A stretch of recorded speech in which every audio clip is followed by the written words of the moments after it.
at Box Office. You're with me, Salil, and it's happened.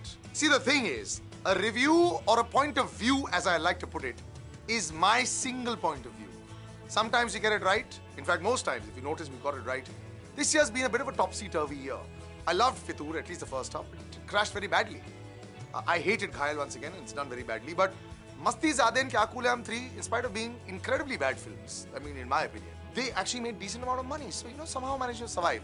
But now I can safely say that 2016, not only will the critics' rating match, but the money will be matched. And not only will she get the award, she'll get critical acclaim and the respect. Finally, my esteemed cameraman, after a good 17 years in this business, he's 19 years old. So he started when he was very young.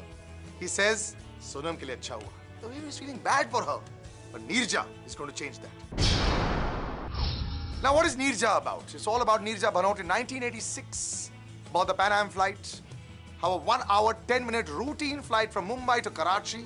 Yes, those are the days that we used to fly to Karachi.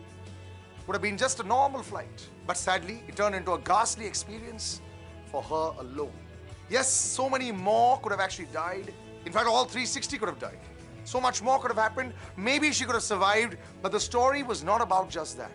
The story by Ram Madhwani, who last made a film in 2002, and now he makes another film.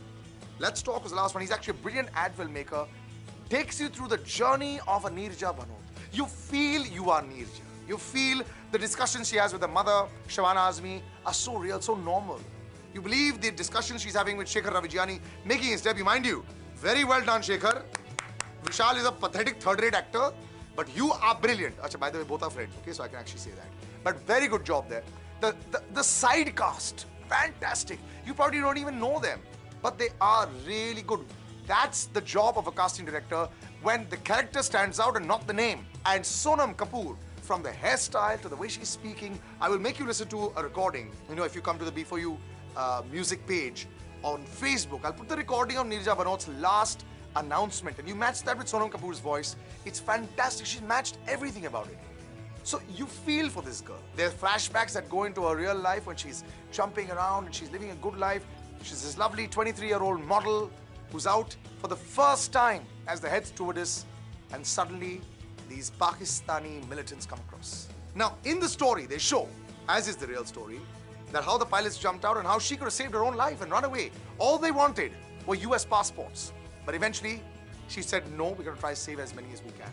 The beauty is, they were shot in 16-hour frames with one fuselage that they created off the Pan Am flight, so it looks so real. You feel like there's fear in her eyes, and you feel that she's crying. She said this in an interview, and if you refer back to the Star Stop interview that she's given with me, she said for 3 hours, she didn't have water. Because actually, the water would have run out on the plane. So you can actually see the fact that her lips are starting to turn dry, and you just feel real. It's a day and age of seeing advertisements where you see real people. And in that day and age, Ram Madhwani, the ad filmmaker, gets it spot on. This is a film that should be talked about for a really long time. It's like a Pan Singh Tomar. It changed the life and career of Irfan Khan. Maybe it'll do the same, though I feel Ranjana did the same for her. But somehow, there was a lack of respect in the industry. She's been known for her beauty and her fashion.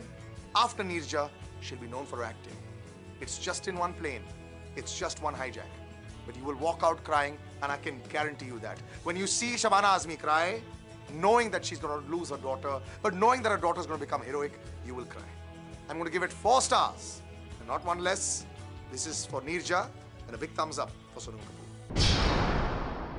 As far as box office collections are concerned, Divya Khosla, once again. Surprises one and all, 25 crores. Sanam Ray, the last film she made, Yariya, made almost 40 crores at the box office. This girl's got a golden charm, and it's working. Fitur also making around the same amount of money, 25. Deadpool, taking everyone by storm. 23 crores at the box office. All 3 fighting at the box office, all 3 watched as much. But of course, because of the high cost of Fitur, it is turning out to be a big dud. It will wind up with approximately Bombay Velvet's collections. But sadly, once again, Aditya Roy Kapoor, who I feel was brilliant in this film, really not being able to win the audiences over. For them, he's still RJ from Ashiki 2. Coming up next week, we have Aligarh, very highly anticipated film. Hansal Mehta's film, who last made Shahid with Rajkumar Rao. This one also has Rajkumar Rao. It has the very, very versatile Manoj Bajpayee, and a very controversial film. It talks about a homosexual professor and how he deals with that on a very real level. Again, very real film. Again, it should do really well. Looking forward to that on the 26th when it does release. But for now, it's going to be Neerja. It's a haunting film for you. And you really must watch it. The drums, the drums, the drums.